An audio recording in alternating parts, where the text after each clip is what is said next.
حضور کے دادا حضرت عبد المطلب خانہ کعبہ میں موجود ہیں۔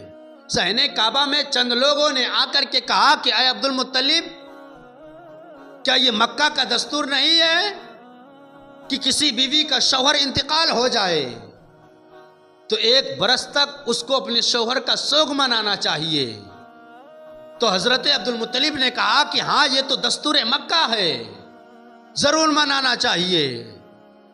تو ان لوگوں نے کہا تو پھر آپ کی بہو آمینہ آپ کے بیٹے عبداللہ کا سوگ کیوں نہیں منا رہی ہے؟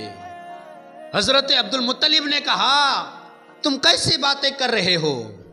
تو لوگوں نے کہا ہم باتیں نہیں کر رہے ہیں، بلکہ پورے مکہ کی عورتوں کا کہنا ہے، مکہ کی تمام عورتیں کہتی ہیں کہ آپ کی بہو آمینہ آپ کے بیٹے عبداللہ کا سوگ منانا بند کر دیا ہے۔ اللہ اکبر کبیرہ۔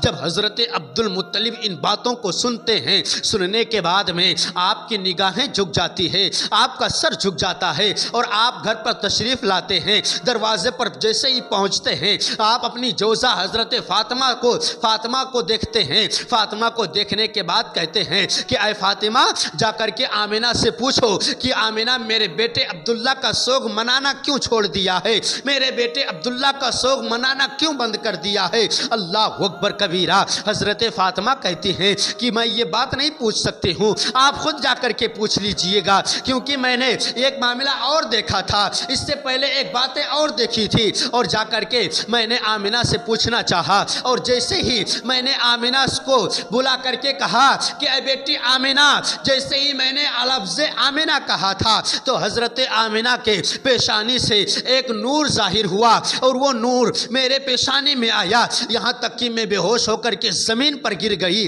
اللہ اکبر کبیرہ۔ آپ ہی جا کر کے پوچھ لیجئے۔ اللہ اکبر۔ اب حضرت فاطمہ، عبد المطلب حضور کے دادا اور حضور کی دادی دونوں حضرات جاتے ہیں، حضرت آمینہ کے کمرے کے اندر جاتے ہیں۔ حضرت آمینہ اپنے کمرے کے اندر ہیں، جیسے ہی حضور کے دادا عبد المطلب حضرت آمینہ کے پاس پہنچ کر کے آواز دیتے ہیں، حضور کی ماں حضرت آمینہ اپنی جگہ سے کھڑی ہو جاتی ہیں، کیونکہ سسر آ گئے ہیں، کھڑی ہو جاتی ہیں، ایک کونے کی طرف کھڑی ہو جاتی ہیں، اور حضرت عبد المطلب پوچھتے ہیں اے بیٹی آمینہ بتا تو صحیح، کیا تم نے میرے عبداللہ کا سوگ منانا کیوں بند کر دیا ہے؟ کیا تو نے میرے عبداللہ کا سوگ منانا بند کر دیا ہے؟ آخر کیوں بند کر دیا ہے؟ اللہ اکبر کبیرہ۔ حضرت آمینہ کہتی ہیں میں کیسے عبداللہ کا سوگ منانا بند کر دیا ہوں؟ آپ نے تو میرے زخموں کو آپ نے تو دوسری مرتبہ ابھار دیا ہے۔ بابا جی، میں آپ کے بیٹے عبداللہ کا سوگ منانا نہیں بند کیا ہوں، ارے جب سے عبداللہ اس دنیا سے تشریف لے گئے ہیں میرا کھانا بھی کم ہو گیا ہے، جب سے عبداللہ اس دنیا سے تشریف لے گئے ہیں میرا سونا بھی کم ہو گیا ہے، جب سے عبداللہ اس دنیا سے تشریف لے گئے ہیں میرا ہر چیز ادھورا ہو گیا ہے، میری تمام تمنائیں ختم ہو گئی ہے۔ بابا جی، میں نے عبداللہ کا سوگ منانا نہیں بند کیا ہے، سوگ منانا نہیں چھوڑا ہے۔ تو حضرت عبد المطلب فرماتے ہیں تو اے بیٹی آمینہ بتا تو صحیح کہ مکہ کی تمام عورتیں جو کہتی ہیں کیا ان کی بات سچ ہے یا تیری بات سچ ہے؟ مکہ کی عورتیں کہتی ہوئی نظر آتی ہیں کہ جب آمینہ جس گلی سے گزرتی ہے وہ گلی مہکتی جا رہی ہے، آمینہ جس گلی سے گزر جاتی ہے وہ گلی مہک جاتی ہے، آخر بات کیا ہے؟ اے بیٹی آمینہ، مکہ کی عورتوں کا کہنا ہے کہ آمینہ اتنی مہنگی اور اتنی خوشبودار عطر لگا کر کے چلتی ہیں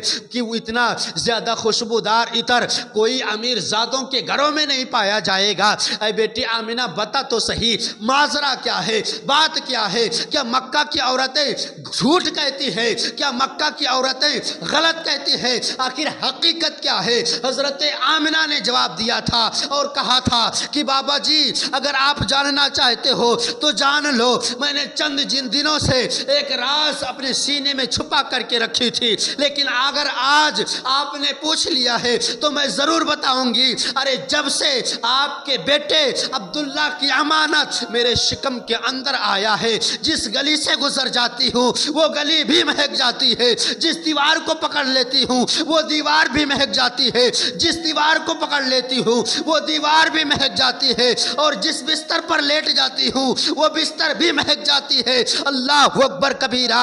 حضرت آمنہ کا بیان یہ تھا، اسی کو بریلی کے امام نے دیکھا تو قلم کو اٹھایا اور لکھ دیا، ان کی مہک نے دل کے گنچے کھلا دیے ہیں، ارے جس راہ چل دیے ہیں کوچے بسا دیے۔ مبارک ہو شہ ہر دو سرا تشریف لے آئے۔